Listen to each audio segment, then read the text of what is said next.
مفسرین خصوصاً سیوطی رحمۃ اللہ علیہ نے لکھا کہ یہ صورت بس ایک زمانے کے احوال کی عکاس تھی، تو اس مناسبت سے اس صورت کا نام رکھ دیا گیا۔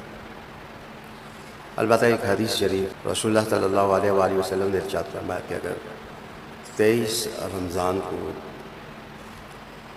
اگر کوئی شخص سورہ روم اور سورہ عنکبوت ملا کر پڑھیں تو زمین سے آسمان تک جتنے بھی فرشتے ہیں اللہ ان کی پاکیزگی کی طرح اس کو پاکیزگی عطا فرما دیتا۔ تو حدیث شریف پڑھنے کے بعد اور بھی جستجو ہوئی۔ بنیادی طور پر اسلام کے اصولوں کا ہو، احکام کا ہو، احکام پر عمل کے نتائج کا سمندر معجزن ہوا ہے، تو مغرب مشرق کی تمام اقوام اس کے زیر اثر آئیں، بلکہ مغلوب ہوئی۔ ایسی باتیں ضرور ہیں جو میں کر دیتا ہوں، وہ اپنی حکومتوں کی خیر خواہی کے لیے ہوتی ہیں، مخالفت کے لیے نہیں ہوتی۔ میں سمجھتا ہوں کہ وہ جو سمجھتے ہیں ہم لوگ نہیں سمجھ سکتے، لیکن ہم جس طرح قرآن مجید سمجھ سکتے ہیں وہ نہیں سمجھ سکتے۔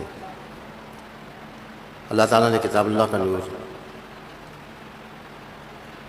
جس خاندان کو دیا ہے، بہرحال وہ خاندان آج بھی قرآن مجید کے ساتھ جڑا ہوا ہے۔ آج کی بات میں شروع کرنے سے آپ کو بتاتا چلوں کہ ہمارے ملک میں اگر امریکہ کے موصوف صدر آ جائیں تو یہ چھٹے صدر ہوں گے جنہوں نے ہماری سرزمین پر قدم رکھا یا رکھیں گے یا نہ رکھیں گے۔ سب سے پہلے ہیزن آور آئے تھے، پھر جانسن بھی آئے، کلنٹن بھی آئے، پھر جارج بش بھی آئے۔ تو میرے لفظوں کو ہلکا سمجھیں، باری رہا۔ جب بھی کوئی اس بڑی سپر پاور کا صدر آیا ہمارے ملک میں تو اپنی ضرورت کے تحت آیا، ہمیں کوئی دینے کے لیے نہیں آئے گا۔ آپ بھی وہ تشریف لائیں گے تو ہمیں کوئی دینے کے لیے نہیں آئیں گے،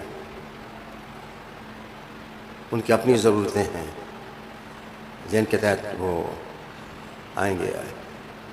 جب ہائزن آور آئے تھے تو ایوب خان کا دور تھا، تو ایوب خان کے دور میں اصل میں رشین حکمت عملی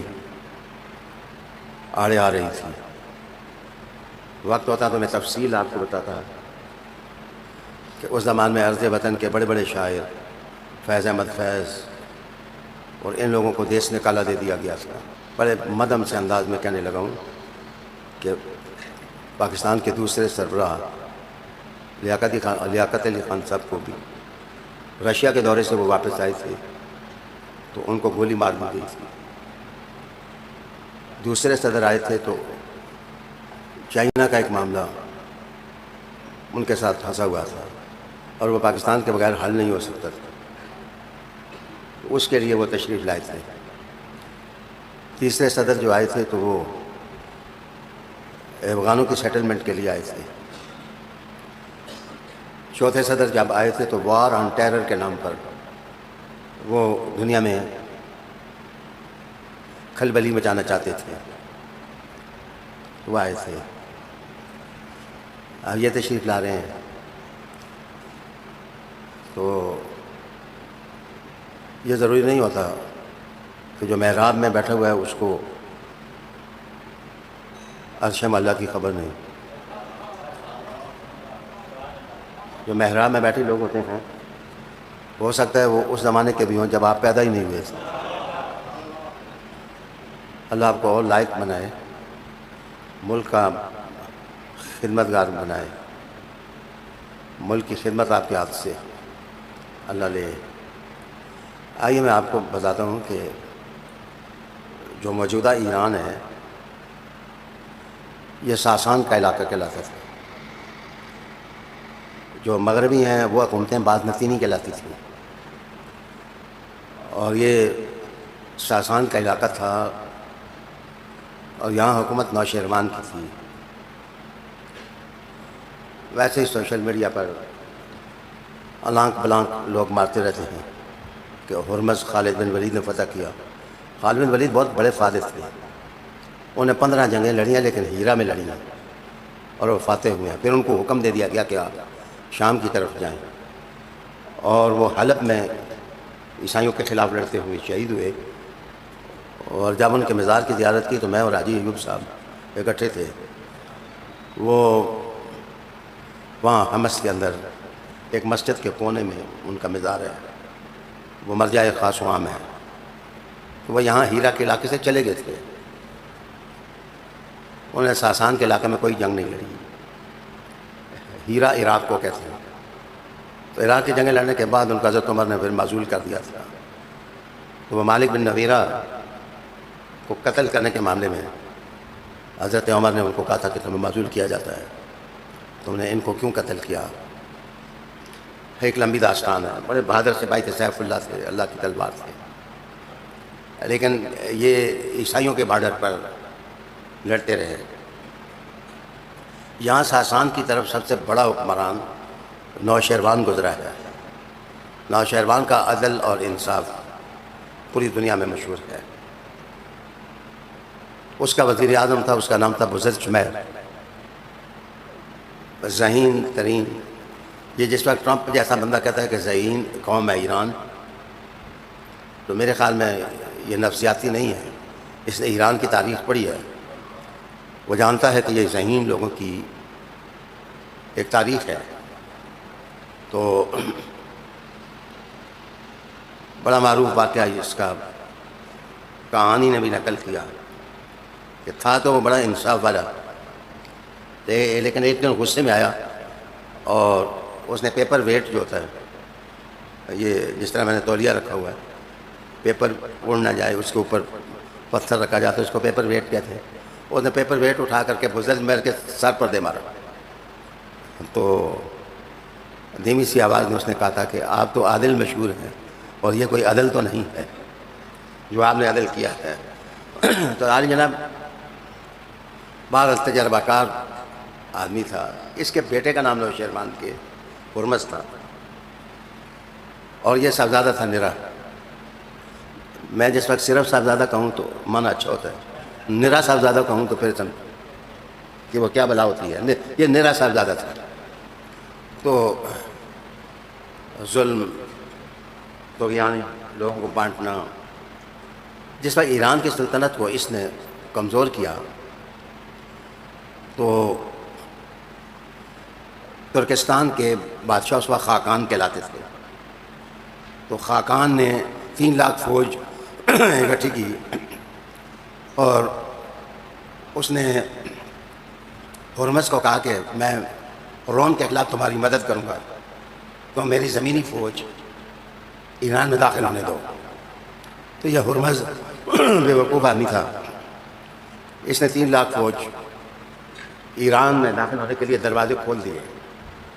جس وقت دروازے کھول دیے تو انہوں نے آ کے اندر خرابیاں شروع کر دیں۔ اس کا ایک سپہ سالار تھا، اس کا نام تھا بہرام۔ بہرام نے جان توڑ جتھوں کے ساتھ خاقان کی فوجوں کو شکست دے کر ملک سے نکالا۔ تو ہرمز اور اس کا آپس میں حسد ہو گیا۔ ظاہر ہے جو آدمی لڑتا ہے، جو بھی بہادری کے ساتھ لڑنے والا ہوگا، صاحبزادے اس کے ساتھ حسد کریں۔ میں چپ ہوا ہوں، علی سے حسد کس بات کا؟ کس بات کا حسد؟ بہادری سے لڑنے والا بندہ، یہ میراب نشین، یہ علی ان کو اس لیے اچھا نہیں لگتا کہ ایک علی کے تھپڑ کی طاقت میں کیا پیدھی اور کیا پیدھی کا شوربہ۔ علی کا نام ہی کافی ہے، جدھر لیا جائے۔ ابھی نام لیں پتہ چلے گی وہ کدھر تھکاوٹ کرتے۔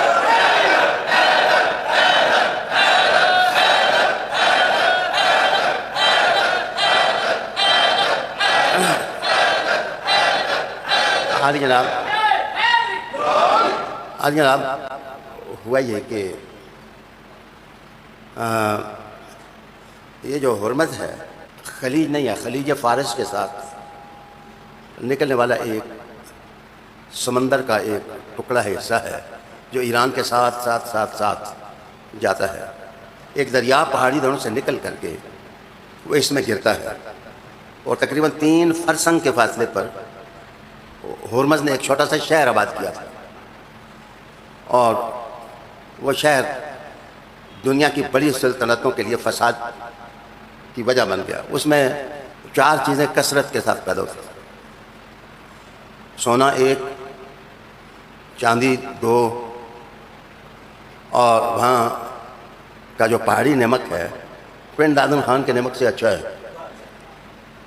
وہ سمندری نہیں ہے، پہاڑی نمک ہے، اور دنیا میں سب سے مہنگا نمک جو ہے وہ ہرمز کا ہے.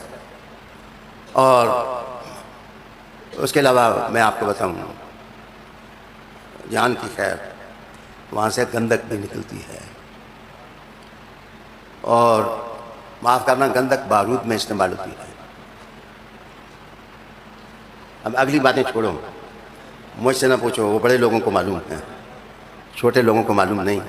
دریائی ڈیلٹا ہونے کی وجہ سے وہاں اتنی شادابی ہے، اتنی سرسبزہ ہے وہاں پر کہ گندم، جو اور سبزیاں اتنے خوبصورت ٹیسٹ کی ہوتی ہیں کہ آپ کو بتاتا چلوں کہ 3 بادشاہ دنیا میں بڑے گزرے ہیں. اکبر دا گریٹ، ہمارا اکبر بادشاہ، دوسرا عباس دا گریٹ، ایک عباس بادشاہ بڑا گزرا تھا.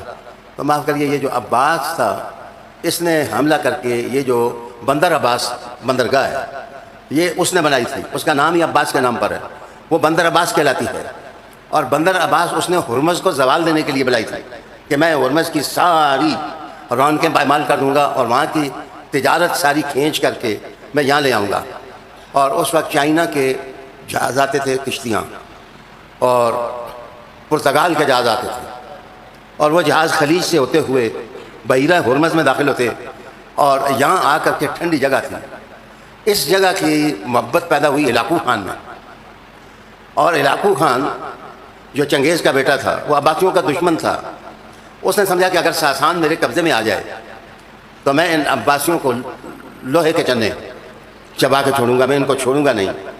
تو اس کا مسئلہ یہ پیدا ہوا کہ انہوں نے کہا کہ یہ لوگ اب مسلمان ہو گئے ہیں، اور حیدر کرار کے ساتھ محبت کرنے والی سب سے بڑی جو آبادی کی پیکٹ تھی وہ یہاں تھی، اور ہر دوسرے بندے کا نام علی علی علی علی تھا. معاف کرنا، تمہارے اندر 2 مسلم سٹیٹس ہیں، I won't lie to name، میں نام نہیں لینا چاہتا، لیکن 2 مسلم سٹیٹس ہیں جن کے اندر کوئی علی اور حیدر نام رکھ کے جائے تو اس کو داخل نہیں ہونے دیتے. علی نام کا آدمی وہاں نہیں جا سکتا، حیدر نام کا نام آدمی وہاں نہیں جا سکتا، حسن نام کا آدمی وہاں نہیں جا سکتا، حسین نام کا آدمی نہیں جا سکتا. تو اگر میرے دل میں بھی درد نہ ہو کہ نام کا اتنا چرچا کرو کہ کسی ماں نے بیٹا جمع ہی نہ ہو جو اس نام سے روکے، اب آپ کی صلاح کیا ہے؟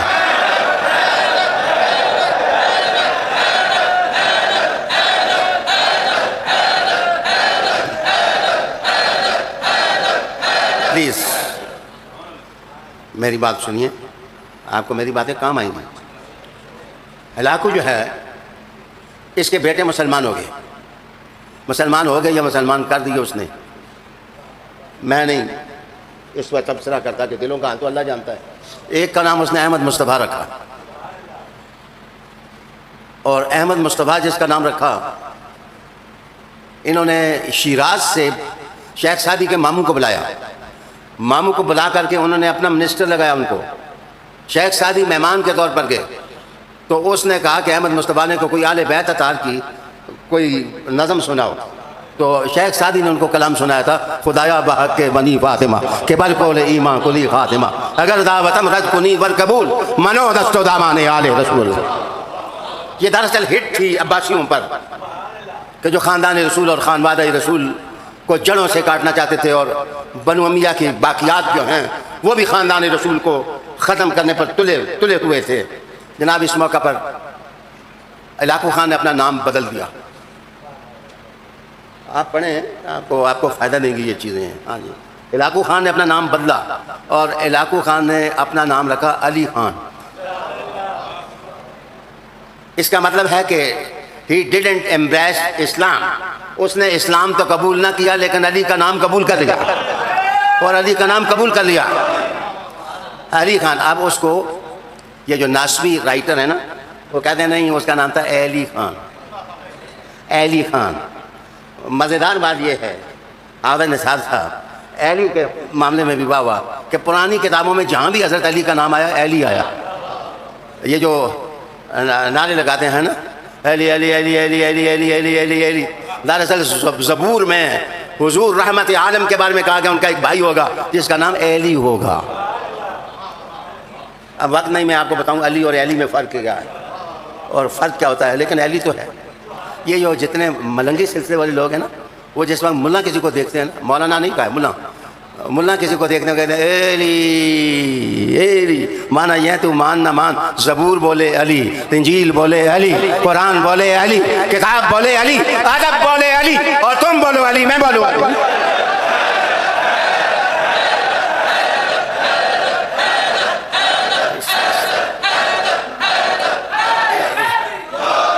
انہوں نے آ کر یہ جو ہرمز قصبہ تھا اس میں آ کر ڈیرا ڈلایا اور شنگرف جس کو کہتے ہیں شنگرف، یہ جو میرے حال میں آج مجھے نظر نہیں آئے شوکت صاحب ہوتے ہیں بہت بڑے حکیم ہیں، تو میں بتاتا کہ یہ جو شنگرف پیدا ہوتی ہے یہ بھی ہرمز ہی سے پیدا ہوتی ہے. اور سونا 1، چاندی 2، نمک 3، شنگرف 4، گندک 5، یہ تمام چیزیں وہاں سے پیدا ہوتی ہیں اور سرسبز علاقہ. تو جس وقت علاقوں نے علی خان نے اپنے نمائندے اس جگہ کی طرف بھیجے تو اس کی ٹسل ہوئی چائنا جہازوں کے ساتھ. یہ ہرمز آج کا معاملہ نہیں ہے، یہ میں ہزاروں سال کی تاریخ آپ کو بتاتا ہوں کہ ہزاروں سال کا معاملہ ہے. اور چائنا نے کبھی بھی اس ہرمز سے اپنی گرفت ڈھیلی نہیں کی. پتہ نہیں میں اس معاملے میں سمم بکمن عمیون ہوں، لیکن مجھے امید ہے کہ چائنا اب بھی اپنی گرفت جو ہے وہ ہرمز پر ڈھیلی نہیں کرے گا. اگر میری بات غلط بھی ہو تو فائدہ جو مسلمانوں کا ہے وہ اسی میں ہے جو میں کہہ رہا ہوں. جناب آئیے میں بتاتا ہوں کہ بہرام خان کی مدد ایک سلسلے میں روم کے سائرس نے کی. تو یہ اس کو ڈیڈی کہتا تھا، جس طرح ذوالفقار علی بھٹو ایوب خان کو ڈیڈی کہتے تھے. یہ ابو کہتے تھے ان کو، لیکن پتر اس زمانے کا نہ ابو خیر نہ لینا پتر خیر. لوگ مفادات کے شکنجوں میں جکڑے گئے ہیں اور مجھے نہیں معلوم میں اگر یہ جملہ اس سے آگے بڑھ کے کروں تو میں اپنی موت کو خود دعوت دوں گا، لیکن میں اتنا ضرور اشارہ کروں گا کہ دنیا میں کوئی بھی چیز کسی ایک جگہ سے پیدا نہیں ہوتی. آپ یورینیم کی بات کرتے ہیں تو فنامنا گاڈ گفٹڈ فنامنا یہ ہے کہ یورینیم سے امریکہ بھی خالی نہیں، چین بھی خالی نہیں، کوئی ملک خالی نہیں. صرف اس کی تلاش کے لیے حکیموں کے دروازے کھٹکھٹائیں. حکیموں کے بعد پرانے نسخے ہیں کہ اس چیز کو اس میں ملاؤ، اس کو اس میں ملاؤ، اس کو اس میں. انفارچونیٹلی میں حکیم نہیں ہوں.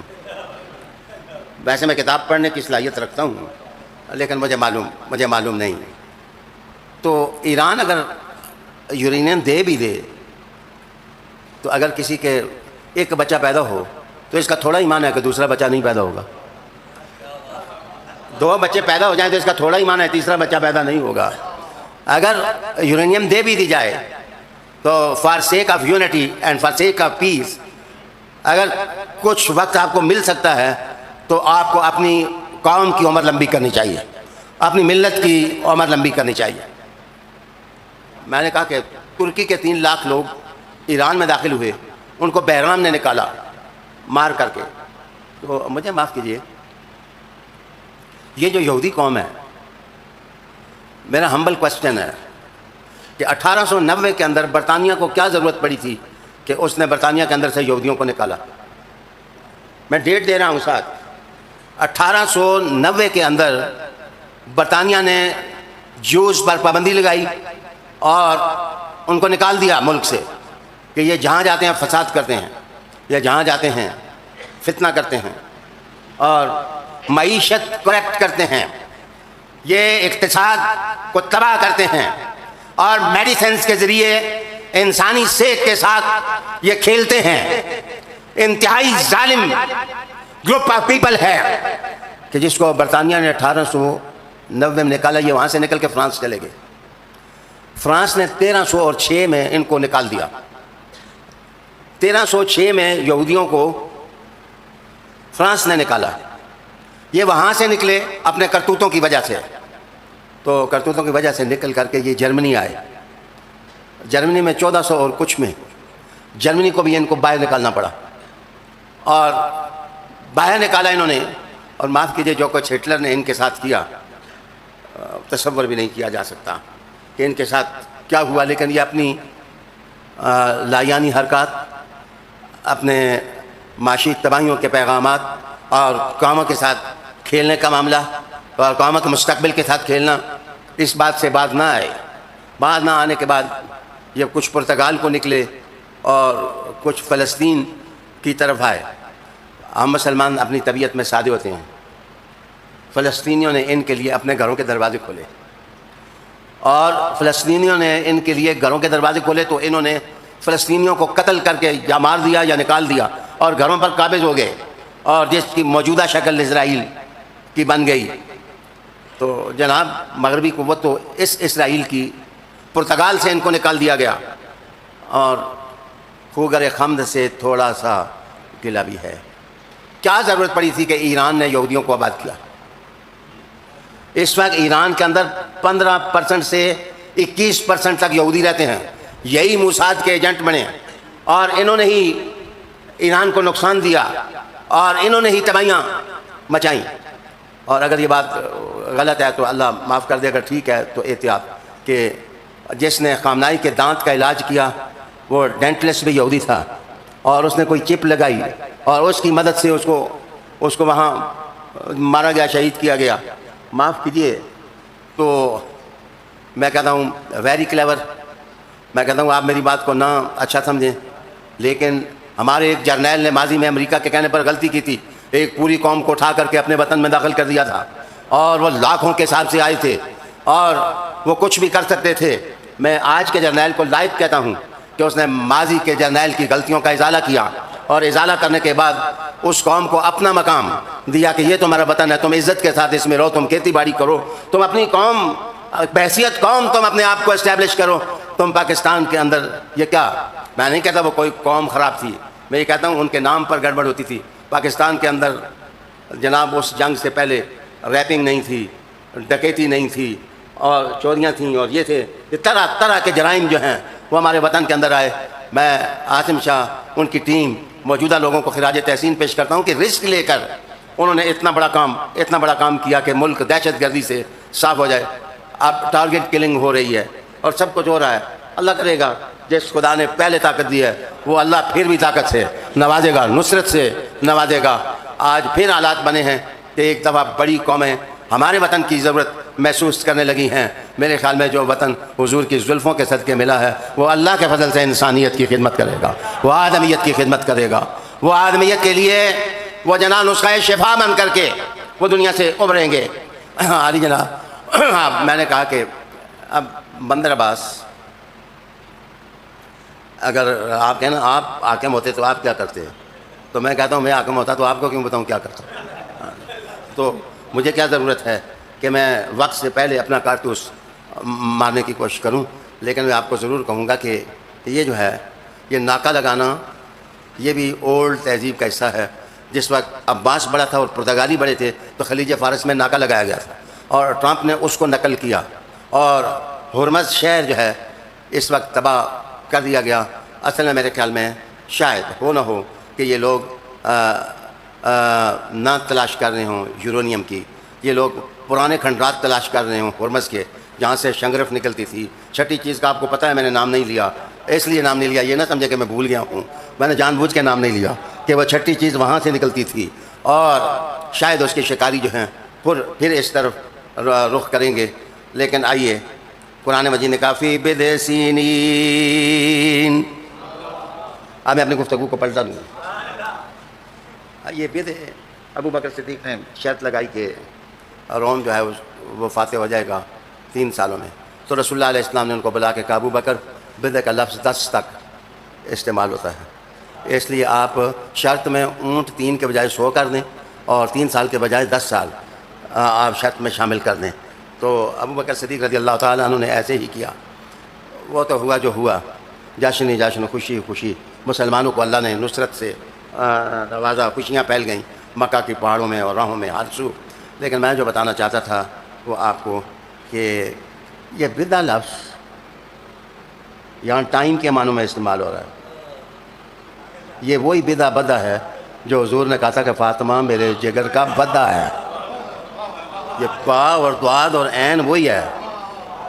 سمجھا؟ کبھی اپنے ویژن کو قرآن کے ویژن پر پیش کرو کہ جو لفظ آپ حدیث میں پڑھتے ہو اس کو قرآن میں تلاش کرو کہ قرآن مجید میں کہاں یہ لفظ استعمال ہوا ہے. اسی لیے بعض محدثین نے وہاں بدعۃ منی کہا اور بعض نے بدعۃ منی اس کو پڑھا. زیادہ تر محدثین نے بدع اس کو پڑھا. لیکن چلو بدع ہو یا بدع ہو، اس کا معنی ہے یہ جسم کے ٹکڑے کے لیے بھی استعمال ہوتا ہے اور وقت کے حصے کے لیے بھی استعمال ہوتا ہے.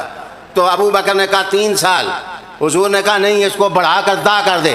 کہیں معنی یہ تو نہیں فاطمہ بدعۃ منی، فاطمہ ہر زمانے اور ہر وقت کی آواز ہے، جدھر محمد ہوگا ادھر زہرا ہوگا. زہرا ہوگا.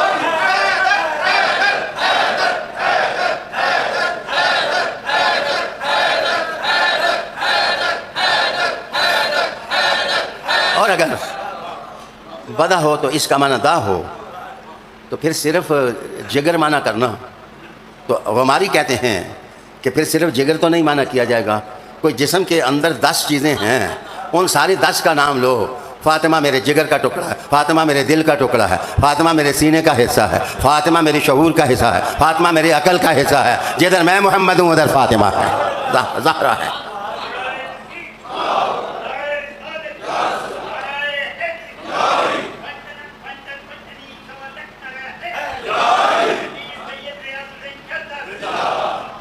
ہوں تسی نعرہ مار لینے میں ایک باری تانوں میں پھر لے جاساں. افی بدع سنین للہ الامر من قبل ومن بعد، للہ الامر من قبل ومن بعد، اللہ ہی کے لیے ہے معاملہ پہلے بھی اور بعد میں بھی. مسلمان دوستو، دنیا بھر کے مسلمانوں، میری تو بھائی جی اب ترقی ہو گئی ہے. میں اب امت مسلمہ کی بات کرتا ہوں. اب میں کسی تفرقہ بازی کا حصہ نہیں ہوں. میں امت مسلمہ کا، جدھر کلمہ گو ہیں، جدھر حضور کی رسالت اور اللہ کی توحید کو ماننے والے ہیں، اسلام کو ماننے والے ہیں، وہ سب ہمارے بھائی ہیں. وہ سب ہمارے بھائی ہیں. ہم سب ہمارے جسم کا حصہ ہیں. اور جتنی بھی امام مہدی پاک کی حدیث ہیں، مفتیان کرام میرے سامنے بیٹھے ہیں. یار اللہ کی قسم تو میں اگر جھوٹ بولوں تو اٹھ کے کیا دو، آپ جھوٹ بولتے ہیں. سوچ کے بولو، جس وقت امام مہدی کے خلاف جو نکلیں گے ان کا نام کیا ہوگا؟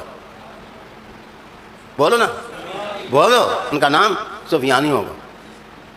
ابھی تو امام مہدی نہیں آئے. یہ مطلب ہے یہ سفیانی ساڑھا پیچھا تو نہیں چھوڑ دیں، یہ ہمارا پیچھا نہیں چھوڑتے. کسی بھی حدیث کے اندر نکالیں. اچھا یہ جب نکلیں گے مقام بیضاء میں جا کر کے یہ زمین میں بھی دس جائیں گے. اب میں آپ سے پوچھتا ہوں، جو امام مہدی کے ساتھ ہوں گے، کیا دیوبندی اہل حدیث اور شیعہ اور سنی سارے اپنے اپنے ٹروپس میں ہوں گے یا سارے مسلمان بن کر جائیں گے؟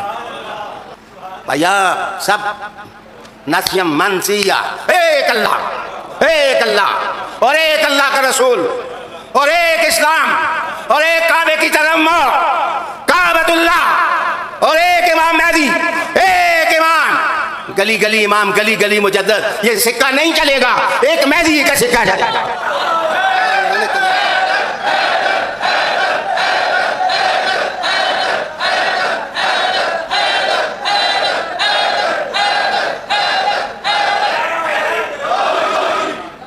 بھیا تھک کے دینا سے مارن دینا رہے حیدر.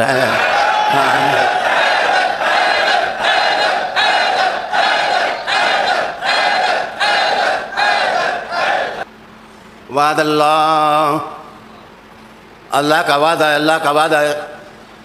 دیکھو میں نے تو ایرانیوں کو مشورہ دیا، کوئی اور نہیں دیتا، میں نے کہا نہیں یہودیوں کا نکل جاؤ، یہ تمہارے ملک کے لیے موساد کے ایجنٹ ہیں، اور میں نے اپنے حکومت کو خراج تحسین پیش کیا ہے کہ آپ نے عزت کے ساتھ ایک قوم کو اپنے ملک میں بٹھایا ہے، مقام عزت دیا ہے، آپ نے کوئی دشمنی نہیں کی ہے۔ پتر بندہ آپ نے کلو رج کے جاوے نا تو اگلے بھی زیادہ روٹیاں دینے، آپ نے گھر دا ہی بھوکھا ہوا ہے تو پھر کوئی عزت نہیں دیتا۔ افغانی ہوں تو وہاں بیٹھنے سے ان کی عزت ہے، ایرانی ہوں تو ایران میں بیٹھنے سے ان کی عزت ہے، پاکستانی ہوں تو پاکستان میں بیٹھنے سے عزت ہے۔ اللہ تعالیٰ میرے ملک کو سلامت رکھے، دعا کرتا ہوں کہ اللہ کرے اتحاد ہو جائے۔ دیکھو رسول اللہ علیہ السلام نے بھی 10 سالہ صلح کی، صلح حدیبیہ، تو اڑنا نہیں چاہیے، ہمیں صلح کرنی چاہیے، کسی قیمت پر بھی ہمیں صلح کرنی چاہیے اور کر کے تھوڑا آگے بڑھنا چاہیے۔ پتر حالات خود اللہ تعالیٰ بدل دیتا ہے، خود حالات بدل دیتا ہے، بنیں گے حالات اللہ کے فضل سے۔ ہو سکتا ہے کہ ایسا وقت آئے، ایسا وقت آئے، ایسا وقت آئے، کبھی مسلمان سپر پاور تھے، پھر روم سپر پاور بنا، پھر ایران سپر پاور بنا، پھر برطانیہ سپر پاور بنا، پھر فرانس سپر پاور بنا، پھر امریکہ سپر پاور بنا، پھر چائنا سپر پاور بنا۔ تو یہ حالات ہیں، بدلتے رہتے ہیں قوموں کے۔ انشاءاللہ مسلمانوں تم پر بھی وقت آئے گا جب امام مہدی آئیں گے، تم سپر قوت ہوگے، تم سپر قوت ہوگے، انشاءاللہ وہ وقت آ رہا ہے۔ لیکن ہم سخت نہیں ہوں گے، ہم ظالم نہیں ہوں گے، ہم حضور کی رحمت کے تقسیم کرنے والے ہوں گے، انسانیت کو چین اور سکون دینے والے ہوں گے۔ اپنے وطن کے اندر سوشل میڈیا، اپنے محراب میڈیا، اخبار میڈیا، الیکٹرانک میڈیا بچے احتیاط سے استعمال کرو کہ اسلام کو نقصان نہ پہنچے، وطن کو نہ نقصان پہنچے۔ کوئی بات نہیں ہے، بندہ تھوڑی دیر کے لیے کسی کو اگر دل نہیں بھی چاہتا تو امیر مانے، اگر نہ مانے تو قومیں تو نہیں بنتی، قومیں اسی طرح بنتی ہیں کہ کسی کو امیر ماننا پڑتا ہے، اس کے پیچھے چلنا پڑتا ہے، اور سارے فیصلے تمہاری اور میری مرضی کے مطابق بھی نہیں ہوتے۔ فیصلے کرتے ہیں یا اچھے کرتے ہیں، یا یہ دعا کرو کہ اللہ ان کے غلط فیصلوں کو بھی اچھا کر دے، بہتر کر دے، ٹھیک کر دے۔ اور انشاءاللہ تعالیٰ ایک دفعہ میں نے ہاؤس آف کامنز میں تقریر کی تھی، ایک گورے نے مجھ سے، ہاؤس آف کامنز برطانیہ میں ہے، تو اس نے مجھ سے انگریزی میں پوچھا کہ gentleman what is the future of your country Pakistan, آپ کے ملک پاکستان کا فیوچر کیا ہے، آپ کیا جواب دیں گے مجھے؟ تو میں نے اس کو ہنس کے جواب دیا کہ انشاءاللہ تم سارے گورے میرے وطن میں نوکری کرنے کے لیے آؤ۔ وہ بڑا ہنسا میری بات میں کہا میرا وطن اتنا ترقی کرے گا، اتنا آگے چلا جائے گا، تم گورے نوکری کرنے کے لیے آؤ گے، اور نوکری کرنے آؤ نہ ہوں، صبح کتنے گورنر آسن، کتنے گورے آسن جناب، یہ تمہاری عظمت، تمہاری خوبی، تمہاری تاریخ، تمہارے رویے، تمہارے ایٹیچیوڈ، تمہارے انداز فکر کی یہ تائید ہو رہی ہے۔ اور انشاءاللہ تعالیٰ ہرمز بھی کھل جائے گا، خلیج بھی کھل جائے گا، اگر انہوں نے نہ کھولا تو کھولنے والا کھول دے، وہ بھی تو ہے نا، اس کی بھی کوئی طاقت ہے اللہ تعالیٰ کے فضل سے۔ اللہ تعالیٰ ہر مثبت طاقت جو ہے اس کو اور قوت عطا فرمائے۔